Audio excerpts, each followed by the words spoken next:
Hi guys, it's Karen Purdy, and I am here with the October challenge for the Gina B. Ahrens design team. And there were a number of prompts that, for this month, and the one that really inspired me was build. And you'll see where I went with that prompt because I started out making one thing and it turned into something else. But I won't get ahead of myself. So, what I started out making was an artist trading coin. And if you haven't heard of them, they're I've seen them all over YouTube lately. And they're like an artist trading card, except they're a round circle. If you have a 2.5 inch round punch, that's what I use to make the coins. And I, of course, didn't punch out just one. I punched out five, and I used the same distress oxide to color the background on each of them. So that way, if one didn't work the way I wanted, I could just move on to the next.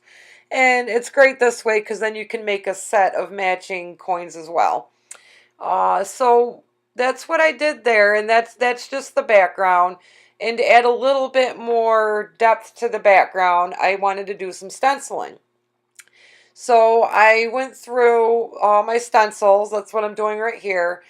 And I chose just kind of a script or a handwriting just for something subtle to fade into the background.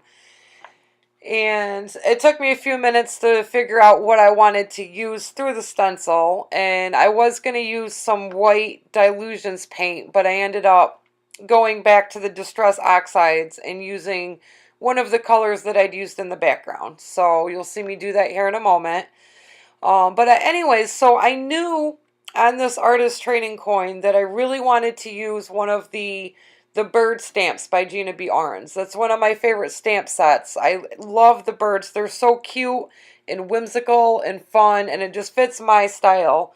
So I absolutely love them. But what I couldn't decide is if I wanted to use one that I'd already stamped and cut and colored, or if I wanted to stamp directly onto the coin. So you'll see me fuss around with that here for a little bit. And so yeah, these are some of the stamps that I've already cut out, and one was already colored. And I did like the look of the purple, but I think I ended up deciding that I wanted to stamp directly onto the background. And I have, of course, no regrets about that because the way I colored it in, it kind of has an iridescent look to it, and I love the way it came out.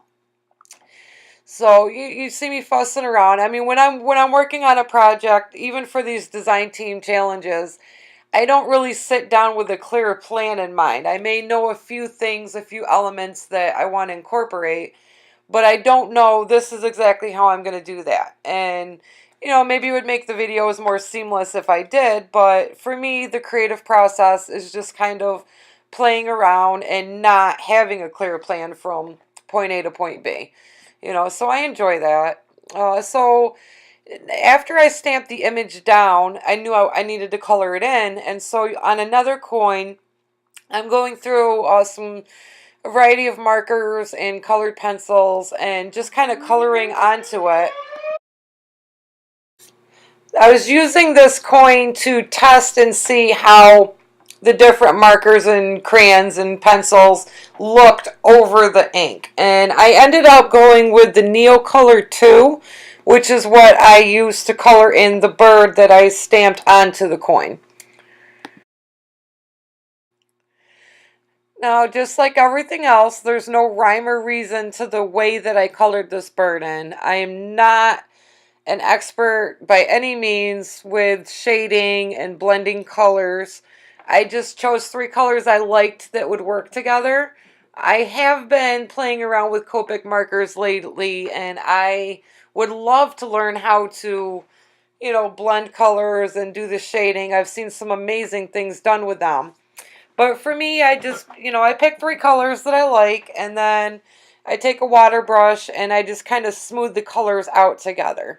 And it really does, in my mind, it has an iridescent look to it. So I really like the way that it came out. Unfortunately, I was off camera for a lot of this, so I may just cut out part of this video and come back once we're back on screen. Of course, my artist trading coin needed a sentiment, so I chose the word wisdom from another fun, whimsical stamp set by Gina B. Ahrens. And it really matches the bird for one, which was just awesome. And I stamped that onto vellum paper because it's transparent, so I was able to glue it on top and it just kind of blended together, and I didn't have to worry about stamping directly onto the coin and adding too much that way. It also gives a little bit of texture, a little bit more of a mixed media feel to it. So once I added the sentiment and I got to looking at it, I didn't feel like this was done, like this was complete. And that's where the idea evolved from an artist trading coin to an embellishment. And of course, when I build an embellishment, I have to build something to put it on. So the build was definitely used in this project or in this challenge. So what I'm doing here is cutting a cupcake liner, and since so much of it is off camera, and I apologize for that, the problem was I zoomed in so much, and I think I forgot that I zoomed in, so most of what I was doing isn't centered where I'd zoomed. And I do zoom back out here soon. But just to fill you in on what I'm doing off screen is I take a cupcake liner and I flatten it out, and I cut just along one of the sides, and then I cut the inside out and I smush it together and glue it onto a small circle. And I glue another circle on the other side of the cupcake liner so that really holds it in place. And what I'm doing here is adding some eyelash trim to the back side of my artist trading coin. So it adds some more flair, and then I'm going to glue that, obviously the backside down, on top of the cupcake liner so it covers that little circle. And this is, I guess you could call it, my version of an artist trading coin. And you will see that I end up using it as an embellishment on a box that I create.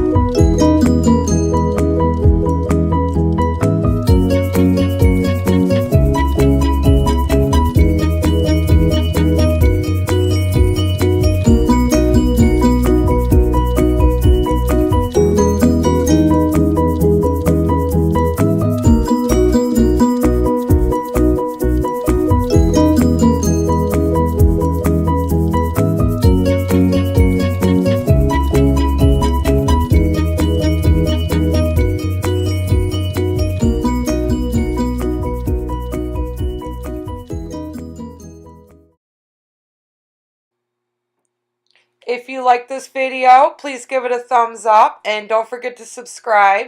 And if you love this bird stamp as much as I do, click on the link in the description below to save 15% on anything in Gina B. Ahren's shop on Etsy. Thanks for watching.